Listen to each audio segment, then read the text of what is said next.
So we are back. We are back now to do the budget conversations with ITS, our Information Technology Services. I've got Keith Durbin in front of me.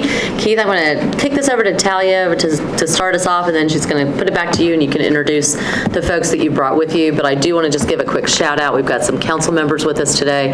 We have Council Member Bill Pridemore, who is in charge of the Metro Council budget process.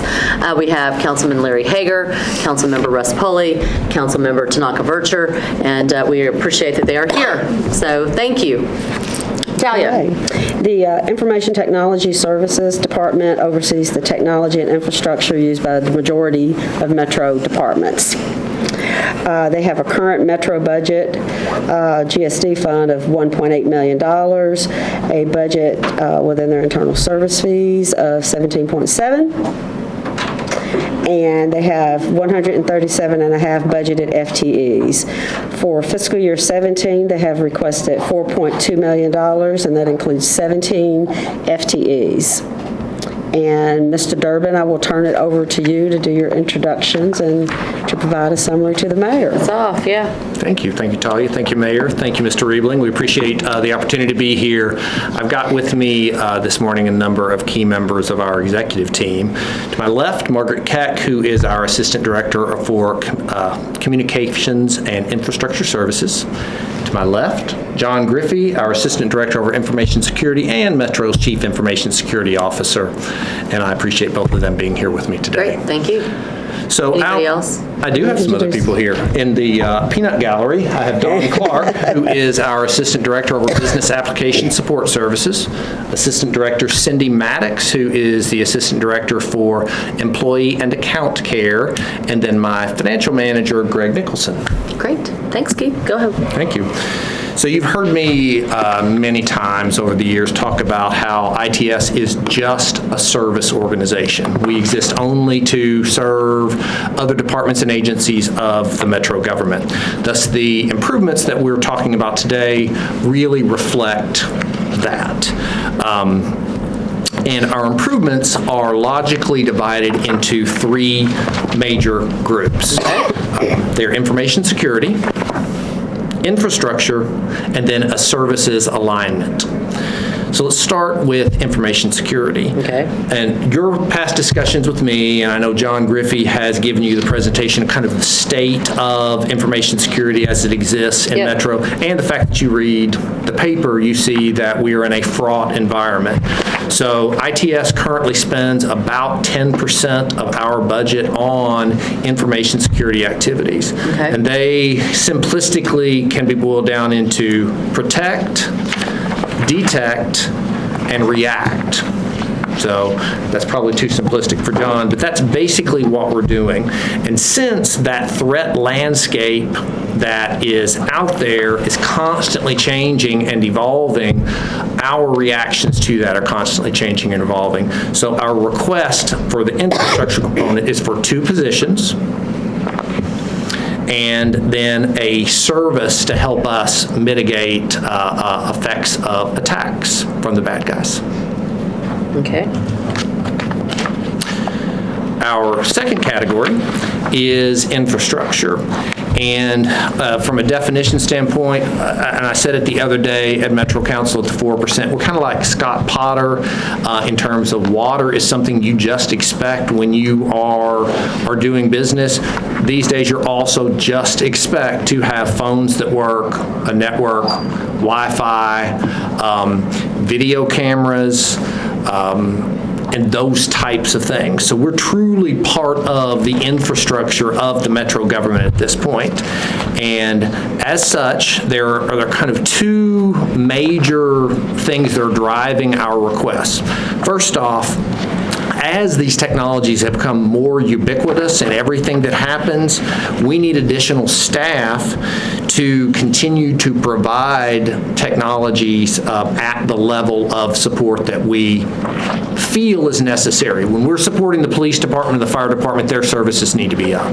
The second thing that's happening as Metro physical footprint is getting bigger with new police precincts, fire halls, updated facilities. We also require more, that's more stuff. And as we move toward, the Internet of Things and smart cities, that is just more square footage that we need staffing to handle. So our infrastructure part of this request is primarily staffing. Okay. And tell me if I'm a viewer at home and you're going to put 7 more folks in your office, how's that going to help my life? So what that does for you is that the fact that we are supporting the network, and so if you're let's take an example of a police agent. So the police agent, the police officer out in the field has to communicate back. That traffic, that communication, whether it's actually from the police officer in the field or from one precinct to another, is riding on bandwidth that we establish, maintain, make sure it's up. Is this the 800? Well, that's one piece of it, but the major piece of it is just the network. Got it. Phone lines. Phone lines, Not just the radio. networks. But is the radio coming back to you? So I actually had my third piece of my request is actually about a service alignment. I was just waiting to see if you got any other questions before I moved on to that last piece. Nope. Okay, so the last piece is a service alignment. And so when you took office, you asked departments and heads to look at opportunities. And after discussing with Nancy Whittemore, who I have to give credit to, she always thinks about metro government first. Yep. She's not interested in empire building. She and I agreed that there were an opportunity for 2 of her divisions to actually come over into ITS. Those 2 groups make sense because they are technology-based and they provide these infrastructure levels of services. The first of these, as you mentioned, is that 800 megahertz radio system. It is a model nationwide, regionally based system, and not only is it for metro departments and agencies, but for Williamson County, City of Mount Juliet, the Smyrna Airport, Vanderbilt, Belmont, other organizations within town, technology-based.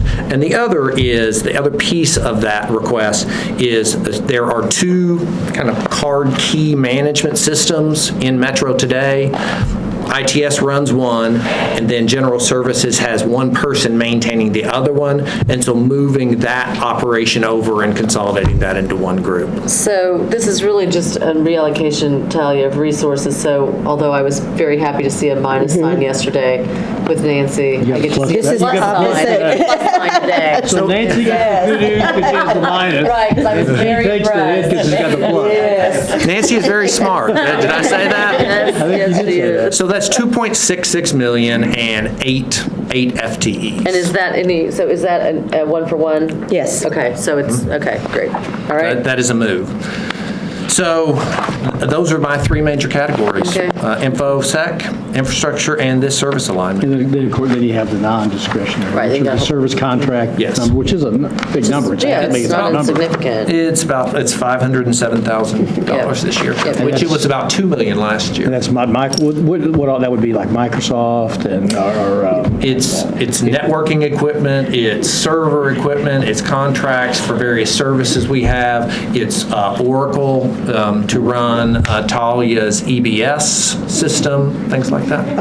It's for So when me. you- It's for you, Talia. So when you buy appreciate that. something, you really are really just leasing it because you keep buying it for If it's software, Software, yeah. that's the case. But we also do maintain service agreements. So again, we've got network equipment. We don't want that to fail and then not be able to get support for it. So it's and then they increase the prices every year.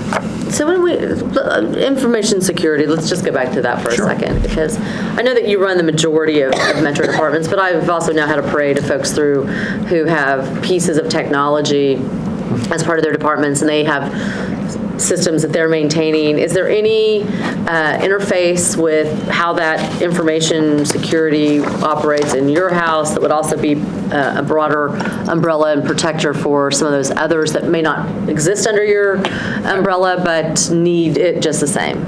Absolutely. So one of the things that was done years ago, and that we've done a really good job maintaining it, is all of Metro general government's traffic, and that includes the justice community, Right. includes the sheriff, includes general government that reports to you, rides on one single network. Okay. And so a lot of the work that John and his team are doing are responsible for maintaining security around that network, filtering, firewalling, and things like that. And we're coordinating that with other departments and agencies like the police. Beyond that, we do have some governance groups. The External Information Security Advisory Board advises you and us, and then there's an internal departmental level Information Security Steering Committee, Right. which we talk about these things, talk about policies, and provide support. But this would be for everybody, this information security? Those people would be managing the work and Got it. helping manage work for everyone. Okay. Rich? Okay. I'm good. Thank you so much. Thank you all. Anything Appreciate it. else?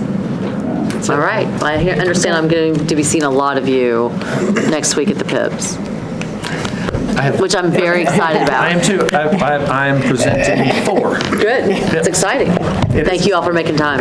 Thank you. Thank you. Better start rehearsing.